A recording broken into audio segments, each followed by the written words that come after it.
Kenapa sih kalian suka banget request Napa Milano? Ini dia sepatunya.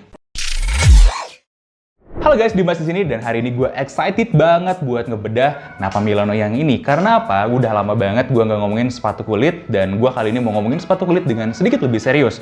Kenapa? Ya, which is yang ada di hadapan kalian ini adalah sesuatu yang jarang-jarang kalian temuin di under 1 juta. Mulai dari boxnya dulu nih. Nah, boxnya Napa Milano ini, karena mereka kan nge-branding ke arah Itali-Italian ya, yang which is artinya adalah eksklusivitas brandingnya. Box kayak gini tuh memang terkesan lebih eksklusif daripada average-nya. Ya meskipun biasa-biasa aja sih, tapi feel-nya waktu kalian terima, oh ini bukan barang, tanda kutip ya, murahan. Itu sangat gue appreciate dari Napa Milano, dan BTW ini sizingnya 45. Gue bener-bener penasaran dengan sepatu ini, dalamannya kayak gimana. Gue udah ngetes kurang lebih hampir 1 bulan lebih, dan gue menemukan banyak hal-hal unik dan menarik meskipun ada kekurangan lebih dan kurangnya lah ya di sepatu ini kayak gimana. Langsung aja kali ya kita gas bedah sepatunya buat tahu lebih dalam tentang sepatu ini.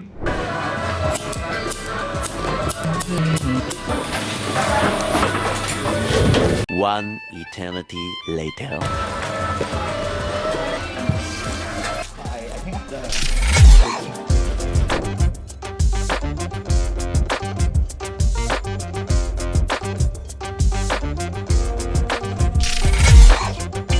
Untuk pada pertama kali nih, izinkan gue pakai sepatu gue pribadi yang gue pakai daily untuk menjadi komparasinya. Kenapa alasannya? Jadi, secara simpelnya Napa Milano ini memang mentarget sepatu Italia sebagai kiblatnya. Secara jujur, Napa Milano juga mengakui kalau target mereka ketika mereka membuat modelnya adalah Magnani. Gue sebagai user Magnani tentu tergelitik ya dengan klaim ini karena gue memang menemukan feel-nya mereka ke arah sana. Tapi sejauh apa mereka melakukan ini? Dimana kalau kita mau membahas sepatu Italia itu punya ciri khas yang elongated.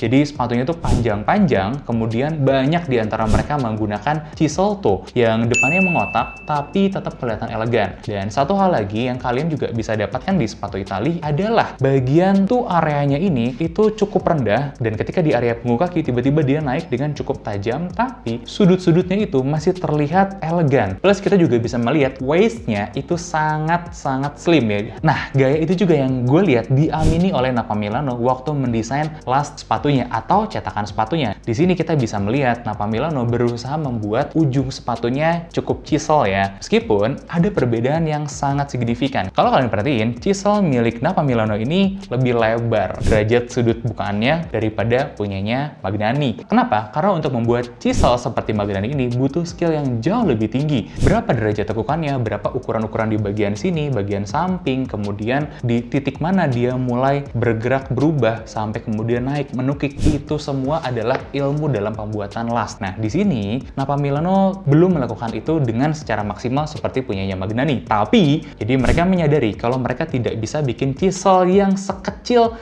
punyanya Magnani, tapi mereka bisa mengarahkan estetikanya mulai dapat dan mulai mendekati. Gimana dengan punggung kakinya? Punggung kakinya di Napa Milano tinggi, sesuai dengan punggung kaki orang-orang Indonesia yang tinggi-tinggi juga. Nah, meskipun sebenarnya Magnani ini juga punya punggung kaki yang tinggi, nah untuk mendapatkan efek yang sama seperti Magnani itu memang sulit. Gimana caranya dari tekukan-tekukan di depan sini kemudian bisa naik nukik gitu ya di arah punggung kakinya, itu sulit untuk membuat last yang bener-bener cakep. Nah, sedangkan Napa Milano tidak bersusah payah sampai ke arah sana. Dia cuman ngitung, ngukur apa yang akan dilakukan sama dia agar bisa bikin last yang tetap cakep tapi akomodatif terhadap punggung kaki tinggi. Dan itu yang mereka lakukan di sini. Nah, tapi kekurangannya terlihat dengan jelas di bagian collar sini ya. Dimana collarnya Napa Milano ini tuh lebih lebar, tapi ketika kita berjalan, bagian samping-sampingnya ini ikut tertekuk dan terbuka lebar. Kayak gue ilustrasiin di sini juga nih. Nah, ini tidak terjadi di Magnani. Why? Nah, faktor apa itu? Faktor yang pertama, fitting collarnya dari Magnani itu memang lebih baik daripada punyanya Napa Milano. Wajar ya, wajar banget. Ini ilmu lastnya mereka memang jauh lebih tinggi daripada Napa Milano. Tapi juga didukung dengan material yang dipakai sama Magnani, di mana dia pakai Italian calfskin. Sedangkan material di sini itu adalah Napa leather yang gue akan kupas nanti di bagian upper ya. Nah, kalau kita balik fokus pada desain dan lastnya, gue akan mengatakan kalau ini sudah sekitar 60-70% mendekati sepatu Italia. Dan gue akan kasih rating untuk kelas dan shape-nya secara keseluruhan di angka 7,5 dari 10. Lanjut ke part selanjutnya, yaitu material upper. Nah, material yang dipakai sama Nappa Milano adalah Nappa Leather. Jadi kita menemukan Nappa Leather yang dipakai di sini cuman 0,9 mm. Tipisnya mereka itu as to be expected sih di harga under 1 jutaan ini. No problem. Dan jujur Nappa Leather itu tuh enak banget dipakainya. Dengan catatan, Nappa ini sejak awal memang empuk dan lembut. Tapi kekurangannya yang cukup lumayan nih adalah di shine-nya, high shine-nya. Jadi kalau kalian ingat review Fortuna kita kemarin yang shine-nya cukup tinggi ya di awal, bahkan ketika belum disemir. Nah, ini untuk mencapai semir mengkilap di tingkat Fortuna itu akan jauh lebih susah dan butuh progres yang jauh lebih panjang. Nah, tapi gue tetap harus puji Nappa Milano dengan penggunaan material ini. Artinya sepatu mereka jadi lebih nyaman, lebih enak ya, sejak awal ketika dipakai. Yang which is itulah brandingnya mereka juga. Mungkin mereka bukan yang paling pinter pakai material terbaik, tapi mereka pinter buat jadi yang paling nyaman di kelas under 1 juta. Dan itu dilihatin tuh dengan pemilihan material di uppernya. Jadi untuk rating uppernya sendiri, gua menganggap ini juga 7,5 dari 10. Nah, masuk ke bagian lining-lining di dalam, ini penggunaannya pakai kulit domba. Kulit dombanya tuh enak banget. Beneran enak banget. Di sini, ya kalau kalian lihat, ini sayangnya banget nih, kulit dombanya tuh berhenti di bagian sini. Sayang banget, kalau bisa diterusin full, wah ini pasti tambah enak lagi. Tapi untungnya, Nappa Milano menyiapkan material jersey. Seperti yang kalian udah lihat ya di bedah Nappa Milano sebelumnya, itu jersey-nya enak kok dipegangnya sampai bagian ujung depan ini. Kemudian insole-nya juga seperti ini ya, sama pakai lambskin juga, cukup enak, nggak ada masalah sama sekali loh. Dan gue suka sekali dengan cara dia ngejahit-jahit ininya pakai jahitan yang stitch per inch-nya cukup rapet dan rapih. Good job Nappa Milano. Nah, di bagian ini kita juga akan membedah sedikit tentang konstruksinya. Jadi, konstruksinya satu catatan dulu yang perlu kalian tahu, jahitan-jahitannya itu rapi banget malah. Nah, satu hal yang gue temukan di sini, tadinya gue pikir black stitch-nya itu akan sekeliling ya, atau seenggaknya dari tengah, dari sini lah ya, bagian tengah-tengah kaki sampai ke depan. Tapi ternyata gue salah. Kalian mungkin bisa lihat ya, di sini beberapa detail lubang-lubang jahitannya juga cuman ada di samping sini. Dan gue pengen bandingin nih sama yang ini nih, yang masih ada benangnya ya. Nah, di sini nih. Jadi, jahitan itu hanya di samping. Yang which is sebenarnya cukup bagus untuk mempertahankan si upper ini ke bawah.